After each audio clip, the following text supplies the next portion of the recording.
నమస్తే RVS news కి స్వాగతం. ఈనాటి వార్తా విశేషాలు. ఈ రోజు బి కొత్తకోట పట్టణంలో PTM medical officer doctor Mohammed Ezdani దానికి బి కొత్తకోట పట్టణంలో 2 అర్బన్ హెల్త్ సెంటర్స్ శాంక్షన్ చేయమని వినతి పత్రం ఇచ్చారు. ఈ కార్యక్రమానికి బీజేపీ మండల అధ్యక్షులు మేడా ముకుందబాబు, బీజేపీ సీనియర్ నాయకులు గోరంట్ల రమేష్, సీనియర్ నాయకులు కావాడి రవీంద్ర, మండల జనరల్ సెక్రటరీ మురళి, శీలం రంగా, సుబ్బన్న, ఆలేటిపల్లి నాగ, మునిరాజు పాల్గొన్నారు. పీటీఎం మెడికల్ ఆఫీసర్గా మాట్లాడుతున్నాను. నాకు ఇందాకే ఇక్కడ కనిపించే సభ్యులంతా ఒక రిప్రజెంటేషన్ లెటర్ ఇచ్చారు భారతీయ జనతా పార్టీ ఆంధ్రప్రదేశ్ తరఫున.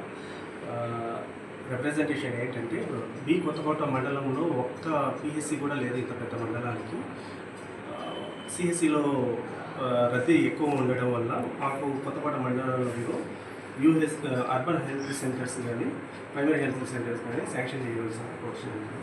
మేము దీనికి అనుగుణంగా మా పై అధికారులకు ఈ లెటర్ని ఫార్వర్డ్ చేస్తూ మేము చేయవలసిన సహకారాన్ని కూడా అందిస్తాము.